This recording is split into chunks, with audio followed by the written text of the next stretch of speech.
If you haven't picked up on it already, startup life is not for the faint of heart.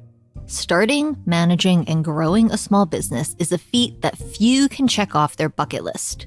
And as multi-time entrepreneur Sean Chou will explain, it's easy to tell the story of your company after it has success. The arc is clear, the hero's journey is obvious. But it's when you are stuck in the trenches, riding the ups and downs with your team, that you're haunted by the big question of what's next. We were constantly being forced to innovate along multiple dimensions. And in retrospect, that we were innovating, but at the time, it felt a whole lot like we were just making stuff up as we went along, which is, of course, what we were doing. Today, Sean is the CEO and co-founder of Catalytic, a company transforming how people work. But before he was helping other business leaders fine-tune their operations, communications, and accountability systems, he spent 2 decades identifying what works for him and his teams. And as Sean shares today, it's investing in the creation of that well-oiled business machine that makes it easier to not only enjoy the good times, but to survive the more innovative ones as well. There are always exciting things happening in the world of small business. The news that grabs the headlines, though, are always the highlights, the overnight successes, the billion-dollar IPOs, the massive exits. But just like your Instagram feed, that's never the whole story. Let's look deeper than the headlines and the press photos. Underneath all of that is the real work building something valuable and lasting. Don't get me wrong, I love crazy success stories and can be drawn into those big flashy tales just as much as the next person. But we all know that what's more important than the destination is how you get there. It's the struggles you have to overcome and the insights you learn along the way that make you who you are. So those are the stories we're telling. It's raw, it's honest, and maybe it's exactly what you need to hear. I'm Hillary Georgie, and this is The Journey. Sean's parents were immigrants from Taiwan, and as he grew up, Sean recognized the amazing sacrifices they made for him so that he could have the best life possible. He wanted to make the most of it, to build something, to carve out his own path in this world like his parents had done before him. He had the passion and the drive to do great things. There was just one problem. He had no idea how or where to direct that energy. When I was a kid, I think I was one of those slightly driftless people who did not know exactly what I wanted to be. But I think the common thread that has persisted is that I have always really valued the idea of being open to ideas, open to adventure. And in many ways, I think my life is kind of full of that adventure. Sean tossed idea after idea around, trying to decide what or who he wanted to be.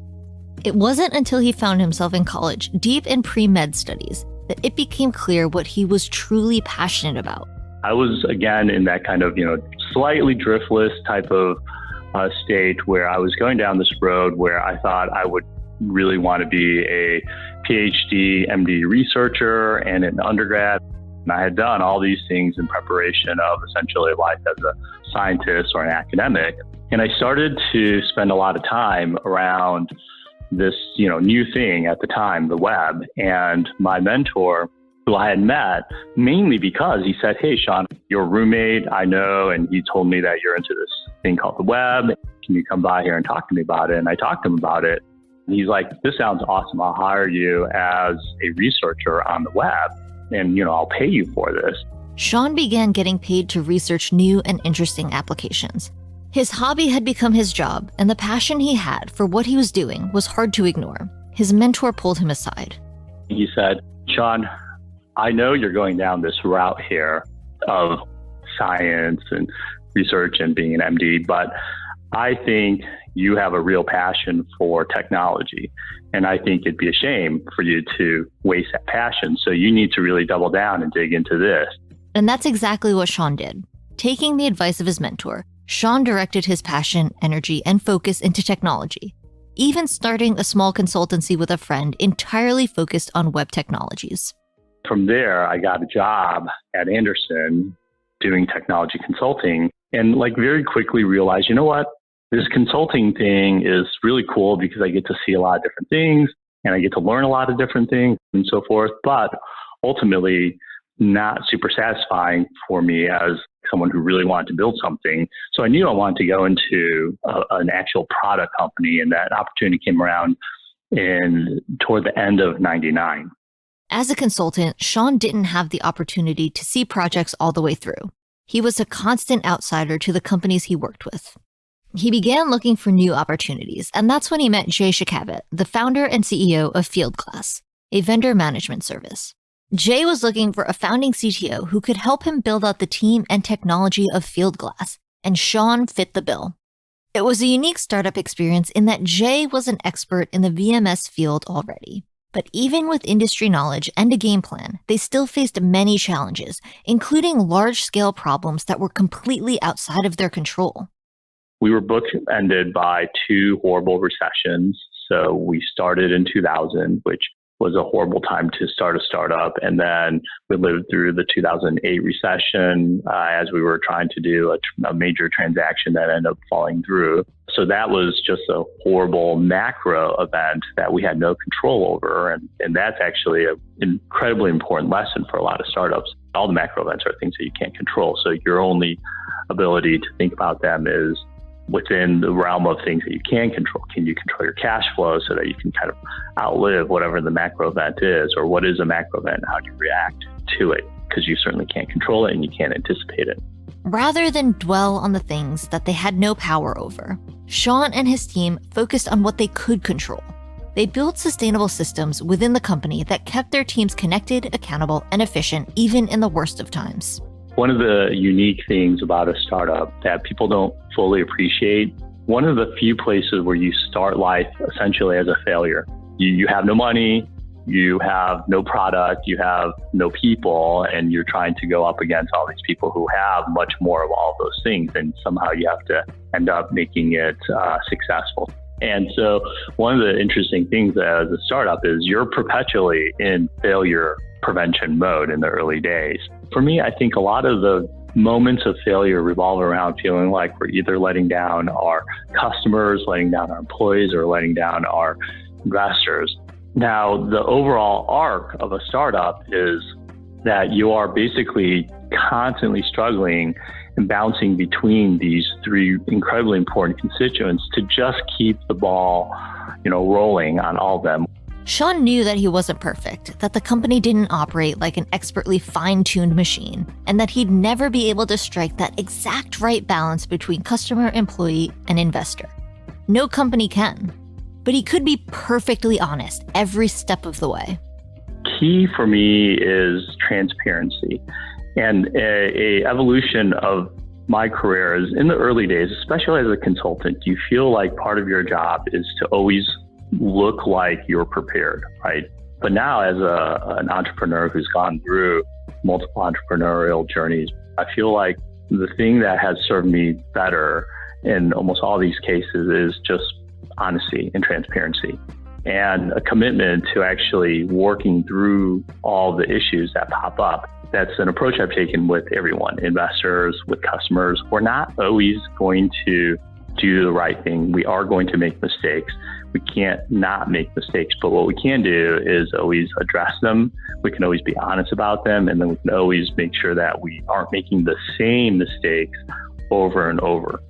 It's that spirit of honesty that has created amazing relationships between Sean and his coworkers, customers, and business partners. And it would become the foundation for his next company, which was an opportunity he pursued after Fieldglass was acquired by SAP for a modest $1 billion in 2014. After the break, Sean shares what he did after exiting Fieldglass and how he's brought the lessons he's learned from that first company into his new one.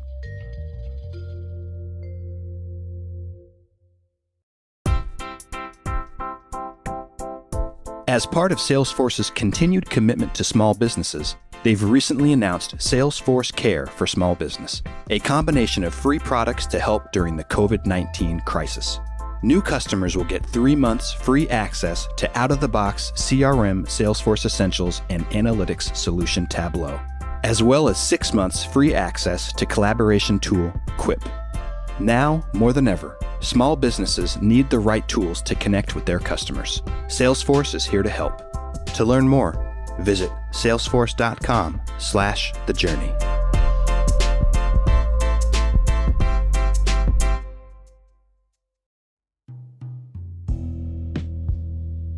After a whirlwind 14 years, Sean exited Fieldglass exhausted and ready for a break. I specifically and intentionally put a break point in where I said, I'm just actually not going to do anything for a significant period of time. And I bought a motorhome and I bought a Jeep, and my family and I went out on the road for like 3 or 4 months. We were just out exploring America and enjoying having a completely unstructured life. He spent months considering what his next step should be. He didn't want to join a large, established company, but he also didn't want to go through the ups and downs of building a startup again. Or did he? I love the idea of creating something from scratch. And I love the idea of new technology. And I love really gnarly business problems. And taking someone else's technology required a level of commitment to kind of their vision, and then just growing that did not appeal to me. Right? What appeals to me is really being able to come together with a team of people that I feel really good about, and being able to create brand new technology unencumbered by existing stuff. I think that line of thinking is ultimately what made me say, I do have to do a startup again. Equipped with the knowledge he had acquired at Fieldglass, and with a rested mind and body, Sean was ready to embrace startup life one more time. I'm just also personally kind of a productivity geek. So I love metrics around everything. I love trying to quantify everything. And when I thought about the different types of problems that really spoke to me, the question that Catalytic started with is, why are people so inefficient in their processes? Why are people so bad at operations when we could be so much better? It seemed ludicrous to me that we still were at this place where we weren't embedding more technology into our day-to-day processes. Catalytic helps business leaders build automated workflows that combine people, data, and systems to create a much leaner, stronger, and higher functioning organization. But what really makes Catalytic stand out isn't just the workflows they help develop for other companies. It's the cultural and organizational processes that they rely on internally. With Catalytic, I've set it up from the very beginning to try to make information as widely distributed and as open and transparent as possible. So we share everything, including things like our board information, our financials, what our real goals are relative to our investors, so that there's essentially no veil between what we tell our employees to what we tell our investors, and even what we're sharing with customers. It's all out there and it's all in the open. And with that level of transparency comes an equal level of honesty, even about the things that are hard to discuss. I actually actively seek out as much critical input as possible. I'm very much looking for people who are willing to say, no, Sean, I think you're doing it wrong this way because, and then we have a good logical conversation about that. People should feel very comfortable telling me if they think I'm doing something wrong or if I'm going in the wrong direction. I get much more critical information much faster. But a side effect of open lines of communication is that you can quickly get distracted by the little things that don't matter as much or that are outside of your control. There's probably never a thing that you should be hyper-focused on. Right? And I think as entrepreneurs, you tend to get hyper-focused on whatever the thing is right in front of you, to the point where you actually start forgetting about all the other things. Remember, you're balancing everything over a marathon, right? It's not a single event that will kill you. It's the balance of things over a very long period of time that will kill you. Efficiency, transparency, intentional focus, and long-term thinking. These are the pillars that Sean uses to create highly effective cultural and operational systems within Catalytic, and are the basis of his vision for the company. Your company is not just your product, or it's not just selling. It's ultimately about a fine-tuned machine. And as your company grows, there's different parts of this machine that you have to pay attention to. But the end result is clear. It all has to work cohesively and together. And it doesn't make sense to have an amazing selling machine only to have a horrible delivery mechanism. So part of your challenge as an early entrepreneur is knowing where you're weak in all these different areas. So there's a very specific sequence in which you have to build these things. It differs for every company, but you have to keep in mind that ultimately it's a machine. Your job is to make sure eventually this machine will run on its own. Sean was forced to face two massive external events head-on during his time at Fieldglass, and he overcame countless internal struggles building both Fieldglass and Catalytic. From product market fit to hiring to sales to product development to massive economic events outside of his control. All of these things can be solved and survived if you have a resilient system in place working in unison.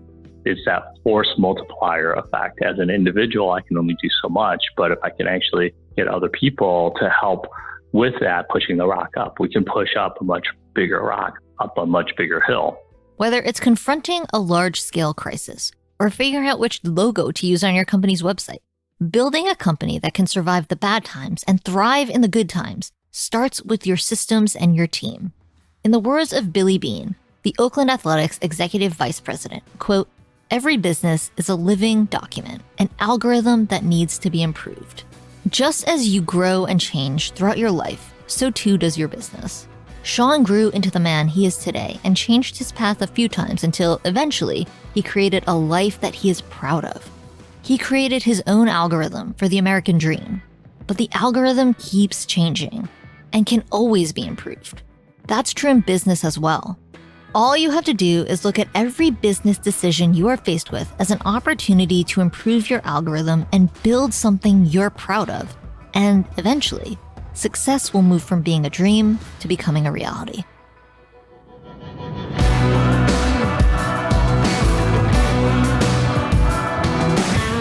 Today's uncertain business climate makes it critical to stay in touch with your customers and employees. That's why Salesforce recently announced Salesforce Care for Small Business, a combination of free products to help businesses during the COVID-19 crisis. New customers will get 3 months free access to out-of-the-box CRM Salesforce Essentials and analytics solution Tableau, as well as 6 months free access to collaboration tool Quip. Salesforce is here to help you stay connected. To learn more, visit salesforce.com/thejourney.